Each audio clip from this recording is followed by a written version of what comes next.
बहुत सारी फीमेल्स हमसे पूछते हैं, हमसे डिस्कस करते हैं कि डॉक्टर मेरे को समझ नहीं आ रहा, मुझे फुल टमी टक कराना है या मिनी टक कराना है। मेरा छोटा सा स्किन है लोअर एब्डोमेन में जो प्रेगनेंसी के बाद लटक गया है, लेकिन क्या मिनी टक हो सकता है? क्या मिनी टक की वजह से स्कार कम आएगा? सो आज हम डिस्कस करते हैं कि मिनी टक और फुल टमी टक में क्या अंतर होता है।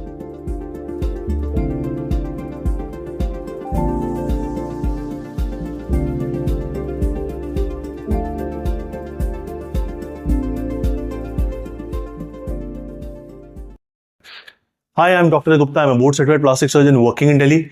And today we'll be discussing in detail about what is the difference between a mini tuck and a full tummy tuck.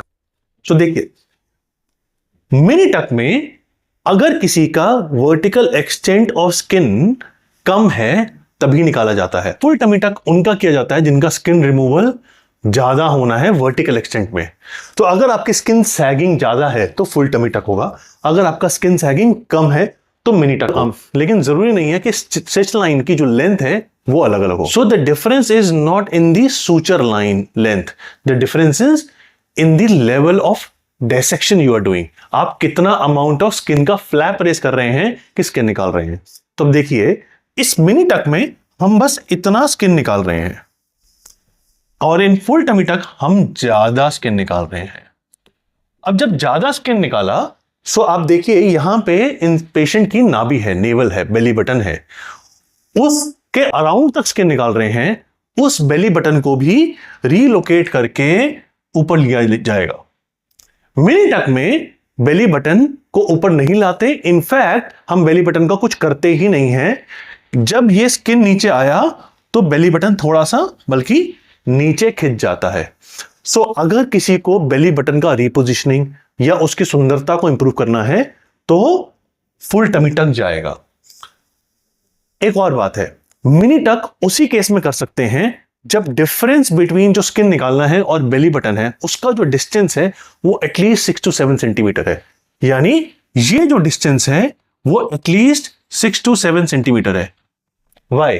Because belly button मैंने आपको बताया मिनी टक में नीचे आता है। सो अगर हमने इसको नीचे लिया और बेली बटन बिल्कुल बहुत नीचे आ गया तो वो अजीब लगता है। So the distance between the skin excision and the navel should be at least 6 to 7 centimetre, so that even if the navel is pulled down, it does not look odd. So this you have to understand. So अगर belly button आपको सुंदर बनाना है, आपको reposition करना है तो आपको full tummy टक जाएगा, अगर नहीं करना, जरूरत नहीं है तो मिनी टक जाएगा। दूसरा डिफरेंस, बहुत सी फीमेल्स में डायस्टेसिस ऑफ रेक्टाई होता है, यानी सेंट्रल एब्डोमिनल मसल्स होती हैं जो दूर चली जाती हैं प्रेगनेंसीज के बाद। वो कितनी भी एक्सरसाइज कर लें, they move up and down, but वो मिड लाइन तक नहीं आ पाती वापस। अगर आपको मसल टाइटनिंग करनी है ऊपर से नीचे तक तो फुल टमी टक होगा। इसमें हम मसल को ऊपर से नीचे तक टाइट करते हैं। मिनी टक में क्योंकि डायसेक्शन सिर्फ यहां तक हो रहा है तो आप सिर्फ यहां की मसल्स को हॉरिजॉन्टली या वर्टिकल टाइट कर सकते हैं, आप ऊपर की मसल को नहीं छू सकते। सो अगर किसी का डायस्टेसिस ऑफ रेक्टाई है, ज्यादा है, तो आपको फुल टमी टक करना पड़ेगा।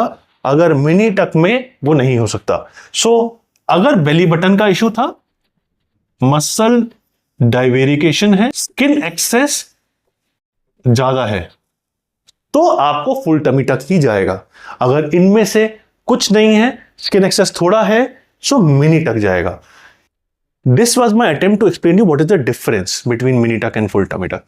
अगर आपको अभी भी कोई डाउट है, कंफ्यूजन है कि आपको क्या प्रोसीजर आपके लिए अप्रोप्रिएट रहेगा, so please meet a board certified plastic surgeon near you. Yeah, you can connect with us. Me and my team are always there to guide you scientifically, honestly. Thank you.